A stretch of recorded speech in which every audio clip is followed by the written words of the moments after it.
Mo, is there a point? Double, like, same question. Is there a point where we have to walk away? Because there's how many days, lads? 10 days left. Yeah. 10 days left. Is there a point where we try to engage again and then see? Because we're not going to engage. It's become a matter of pride, it seems, between the two clubs' hierarchies. So we're saying we're not going to get rebuffed again because we're only going to make an offer when you're serious. At the moment, you're not serious. Where does this leave Isak? What's your just take on the whole scenario? And do we leave him stranded then? Because no one else is going to offer that kind of money. But the thing is, leaving them stranded, what more can we do? If we're not going to get any engagement from Newcastle, if Newcastle don't want to entertain any bids, it's not us leaving them stranded. It's Newcastle being twats, basically. Do you know what I mean? Like, it's as simple as that. Like, what else are we supposed to do? I think it's just been an absolute... it's been an embarrassment from Newcastle all summer. And this whole rhetoric this season of, we're not going to sell our star player until we get a replacement player in, or until... Because it happened with Brentford. We're talking about, we're not going to sell Vissa or Mbeumo until we get Dango Ouattara, and then Bournemouth started talking about, we need to get a replacement for Dango Ouattara before. I'm thinking, what is going on this summer? I've never experienced anything like this before. Like, we're not selling our player until we get a replacement. It's weird. And then in terms of just like what Ben just mentioned earlier, my thought process was, maybe that Newcastle game at St. James's Park, they don't want to do any business until that game. And because obviously it's the second game of the season, if imagine Isak turned up at St. James's Park in a Liverpool shirt, mental. Like, that would just be insane. It's already going to be a heated match, but then just imagine Isak in a Liverpool shirt. So then that's what I was thinking. I don't think it's going to be likely for us to do a deal for him before that game. And maybe, we'll be able to have like conversations after that match. So that's what I'm hoping for still. But I'm still in the position of, I think we need two attackers still. I don't think we just need Isak. I think we need a love one. I think we need a winger. I think we need to go into the season with 5. So even if Isak's not going to get signed, I still want us to go out and get a love attacker anyway. Slow down there, buddy, because that's the segue into our second. But go on, finish off what you was going to say. Yeah. No, that's basically what I was going to say. I think if Newcastle want to have conversations with Liverpool Football Club and entertain a bid, then fair enough. I'm sure Liverpool will go back in, maybe offer 120, 125 million, and Isak will be free and he can join us. If they're not willing to engage and they're not willing to, have conversations with us, then I can't see any way back for Isak, and he's just going to rot at Newcastle for the next 3 years. If that's what they want, and then just lose out on 120 million, then go ahead. What else can you do? What else can we do indeed? And what else can we do indeed apart from watch the ride? Let's watch how the next 10 days transpires, because it's got to fix itself. There is going to be an Orny bomber any day this week or next week, Fabrizio bomber this week or next week, either saying Isak stays or Isak signs. I mean, I don't think there's any middle ground. There's no other club involved, and the reason for that is because he wants us people. But Mo mentions that we need 2 strikers. I'm not sure about that now, because we've had a couple of statements or indications from Chiesa in his camp. Lewis, how do you feel about the Chiesa situation? Suddenly turned on its head. Looks like he wants to. He definitely wants to stay, and we probably want to keep him. Happy with that? Yeah, I think we need to. We've got rid of Ben Doak. Diaz is gone. Nunez is gone. And maybe I've got a little bit in my brain that's thinking this is a little bit rose-tinted because he got that goal against Bournemouth, and perhaps that sort of swayed the opinion on, well, he's good enough to be a backup. I'm just happy he's getting his chance because I don't think he got a fair show last season. I understand that he didn't play to the top level that we thought he was going to. But as a backup, to rotate around Salah, there's worse people you could have. Salah's in his 30s. He's got 2 years left on his contract. We need to start future-proofing. And Chiesa's not that. He's not the long-term solution to Salah. But we've got a lot of matches this season. We're going to need to rotate. And I think he's more than capable of doing that. He can drift in the middle if you absolutely need him to. He's comfortable on the left or right. He did it at points last season in the Champions League. And I think the fee that was getting passed around for him was around the same that we bought him for, maybe up to 15 million. That's not a lot of money to lose depth on your wing. If Ben Doak's going for 20, 25 million for such a young lad who's had half a good season in Middlesbrough, Chiesa should be worth more, even if he's had his performances dip over the last season. keeping him for me, if you'd have sold him, we'd have been up shit's creek without a paddle. We would have had no depth whatsoever. You would have had 3 senior players, so to speak, and then a 16-year-old lad behind Cody Gakpo. Jaden Danzer's there as well. If we had gone through with the offer to sell him, we'd have got little to no money, which you couldn't have invested on anyone half as good as him. We'd have had no depth to bring on when we're in every competition next season with more Champions League matches and a title to be won. It only takes, touch wood, it doesn't happen, but it takes an injury to Salah, and the whole thing's falling apart there. There was no point to get rid of him, and there's so many people saying, "Oh, well, he didn't look great last season." He hardly played. He barely played, and there were people saying, "Well, Plymouth, that was the match we'd sold it." No one was good in that match. So if every single player was shit in that match, every single player there needs to be sold. And I mean, admittedly, half of them have been now, but I just didn't agree with the notion that he should have been sold. I'd like to see him get more of a fair crack. And if anything, that Bournemouth match sort of showed what he is good at. The final last season against Newcastle, ironically, showed what he's good at. He's an impact signing and he can affect games off the bench. So yeah, I'm excited, and I'm glad that he is going to get, hopefully, a fair whack, especially with Salah going off to AFCON this year. Ben, Chiesa looks like he's staying, according to reports. I mean, things can change in the last week. We know this. I mean, just in case we didn't get Isak, well, then we definitely keep him. But I'm thinking if we didn't get Isak, and then obviously the other name that's on everyone's lips is Rodrigo. Now, it was deemed or it was suggested that Rodrigo's plans would be either Arsenal or us. Well, it's not Arsenal, because we've just found out that they're about on the verge of hijacking the Spurs bid for Eze. I think it's agreed, isn't it? Yeah, is it agreed? It's all done, yeah? So I've just seen something, yeah. Well, there you go. So that leaves Rodrigo chat alive for Liverpool. And then the Chiesa chat is alive still as well. Where do you stand with the Chiesa?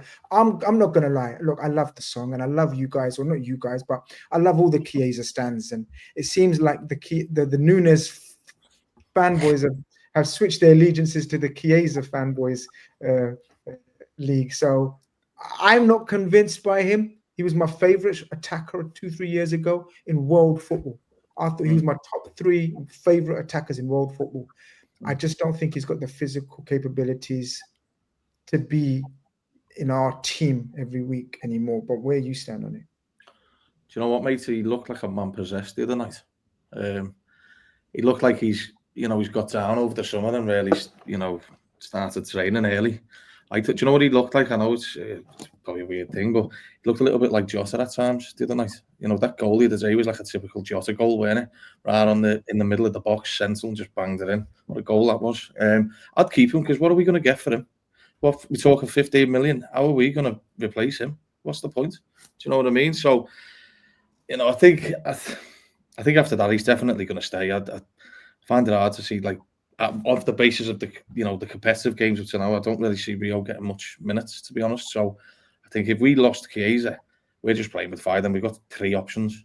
Do you know what I mean? Because let's be honest, I just don't think the man is going to trust the kid, to be honest. And neither should he. Do you know what I mean? He's never done it before. I don't think he's going to change his stance anymore. I'd love to see him stay. We've got to be careful how we talk about him, because everyone will start mentioning how we can't sing his song. Do you know what I mean? Which is fucking ridiculous. Easy. What was it that Clown was saying? Arrivederci and all this shit. Put that in. Like, what the fuck have I been seeing?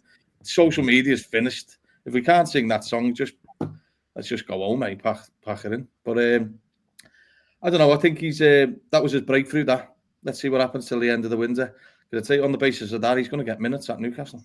See, the thing is, right, Mo, we had these moments where we thought Nunes, do you remember against Newcastle away, we thought this is the moment where he scored those brace goals, and we thought, okay, this is the turning point in Nunes' career. Is this a turning point in Chiesa's career? Of course, Chiesa is a far more established player than Nunes. Chiesa is far more experienced, been through it all. I really want Chiesa to smash it at Liverpool, first and foremost, before anyone says, oh, here we go, Gris's agenda. I've just told you who's my favorite attacker in world football. Top 3 favorite attackers in world football 3 years ago. It's just my opinion. I just don't think he's got the physical attributes after his injuries to be a starter for us.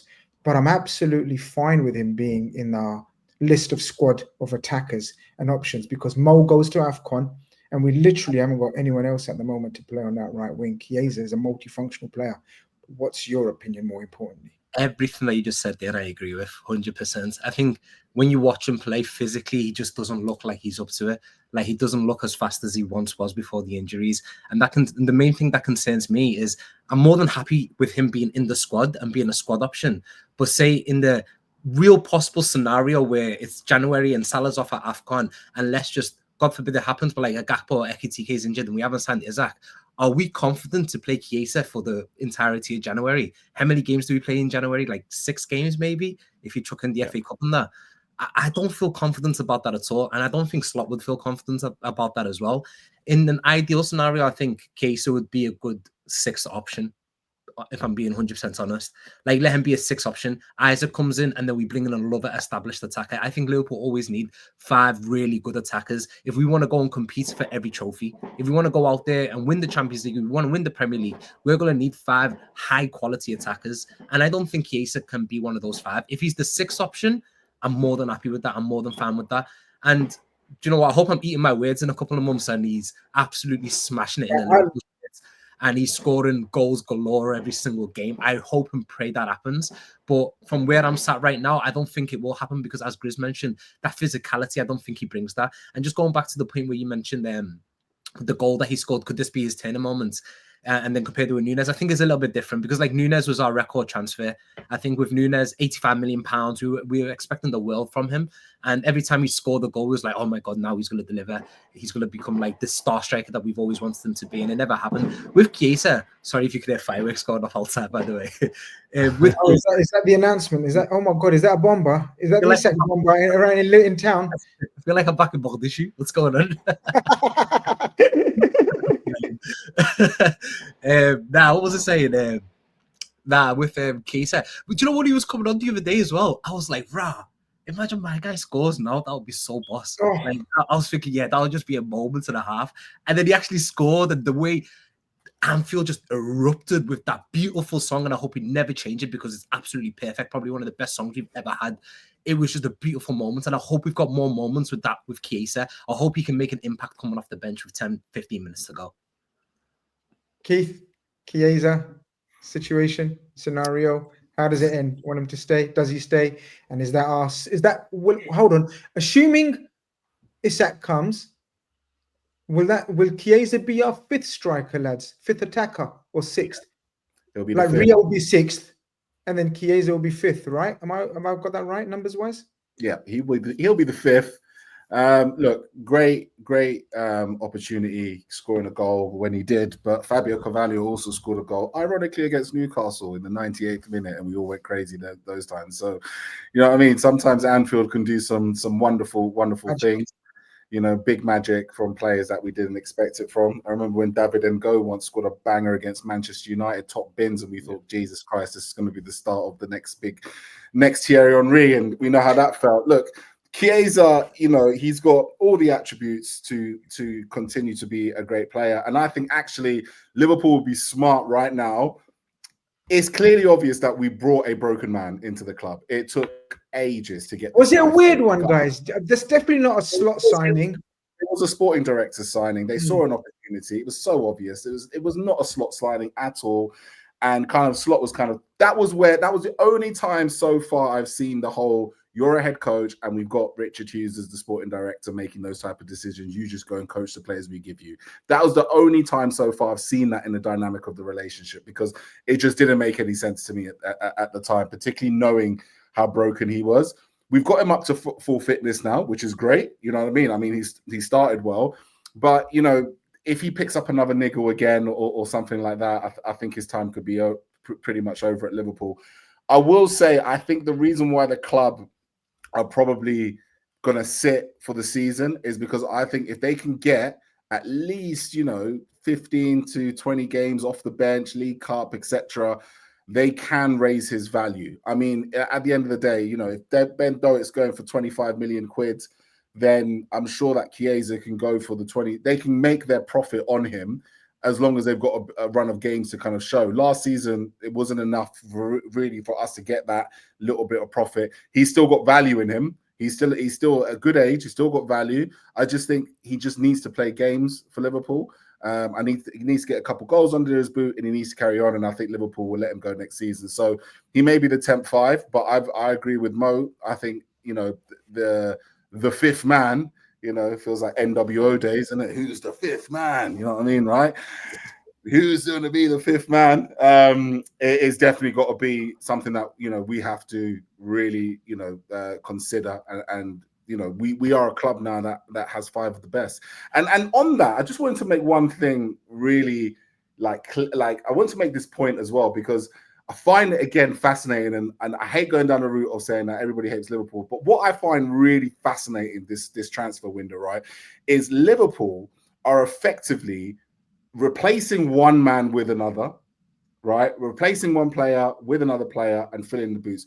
But the way the narrative has been going on, you would think we are like creating a squad so massive. That's like we're stockpiling talent. Like we're spending all this money to stockpile on talent that we've already got. And I'm thinking to myself, this is a rebuild, really. This is one in, one out.